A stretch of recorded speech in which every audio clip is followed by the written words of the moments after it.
mưa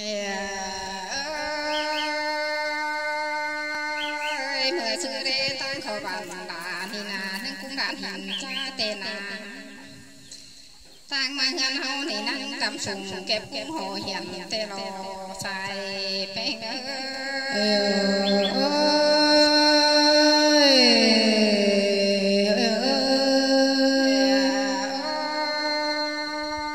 thằng bèn có để tổng thút cô tăng đầu bảo đi bèn tên nà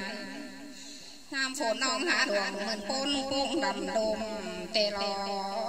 xài bèn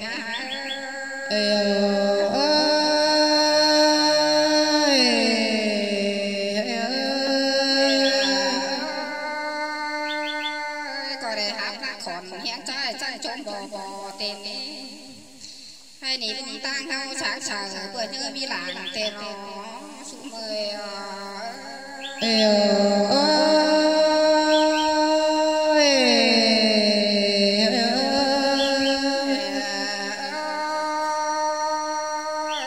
sẵn sàng chủ to phùng tám cú sùng tê rò hay nì na khả cỏ khay tương tăng sáng vàng sự niên đi nền đèo lò xuống mười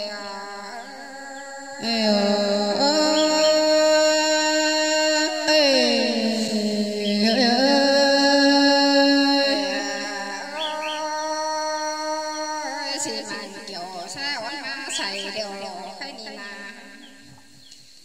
bị là xài bèn ngắm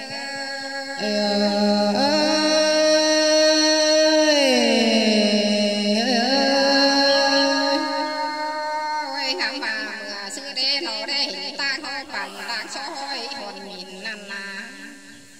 bị là đang khổn nhãn trai không có để trang trộn bò bò tê lò xuống mười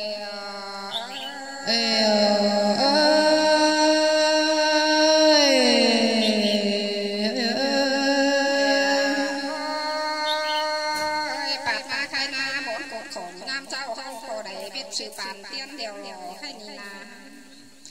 phìn phìn sẽ tăng khổng khai tan ma bản đều lò xài bèn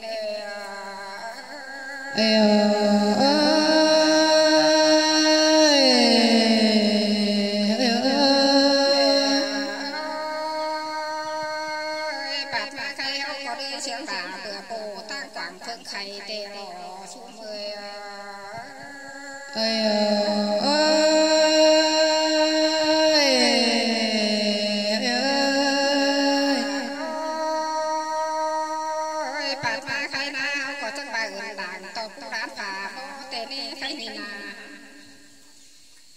làng bần hâu có lưỡng tê rò pi là xài bèn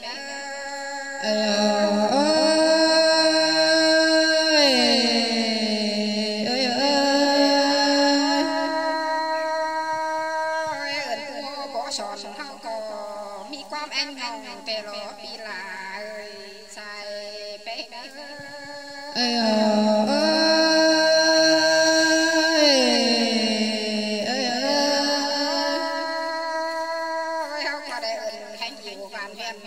chuyện gần hậu tên ấy cũng chỉ là xài bèn